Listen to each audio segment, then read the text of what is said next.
Right, so after doing the diagnostic check on the parking sensors and actually checking that the parking sensors themselves aren't the problem by isolating them one by one, I found that the control module itself is actually the problem. Mainly because I find it really hard to believe that I could have a problem with all 8 sensors all at once, so I'm going to go on the assumption that the controller's bad. So I've got a second-hand one. Here we go. It's a little, got some oil or some stuff on it. It smells like oil. Well, not engine oil, but like contact cleaner type of, maybe WD-40 or something. It smells like that, so let's hope that hasn't seeped into the controller and damaged it, but that's how it's come. So we'll go swap it out with the one in the car and hopefully our parking sensors will work. Carry on from the flashing, we still have problems. As you can see from the diagnostic unit, we've got permanent shorts to ground, which means there's something horribly wrong with that controller if we've got those problems, and it is currently unplugged. Let's pop the diagnostic down here quick and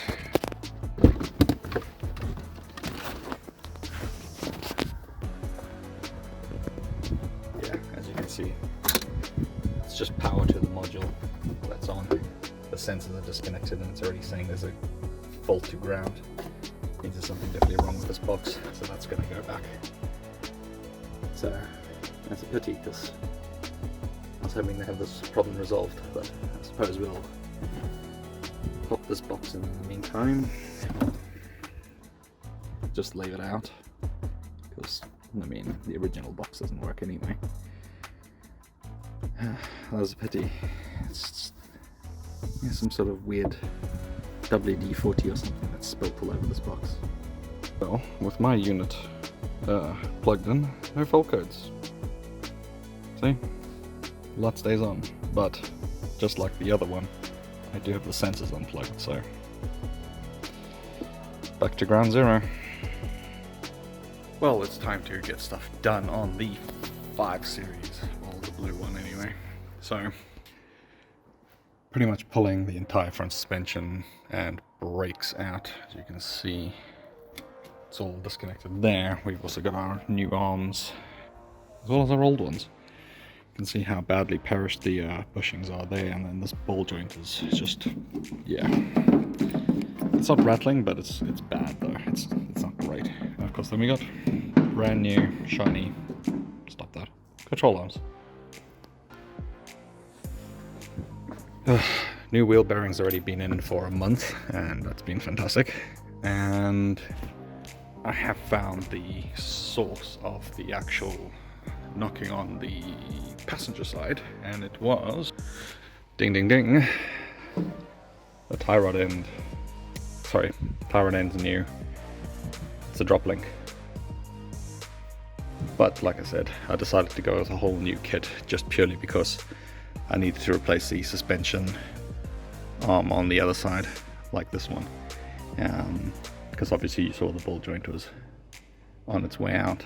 So I've decided just to do the whole set because the rest of the rubbers holding everything in place are deteriorating as well, and they're just going to lead to just bad handling. So they're all getting changed out, and so are the brakes. Right, progress. Oh, looking so good. New parts. Ooh. So much better. Ooh, sorry about that. Yeah, it's like, honestly. Oh man, this is gonna drive amazing after this. Cannot wait. And obviously our recently replaced wheel bearing, so oh man, this car is going to be so much better. Honestly, so much better. Now I've got to move on to the brakes. So goodbye to these warped horrible things, and we'll slap the new ones on get the car dropped down to the ground, and then we can go ahead and torque all our bushings here once the car is at right height, because that is the correct procedure. You don't want to tighten them when they're at the wrong angle, because you're just going to put excess strain on the bush itself and wear it out.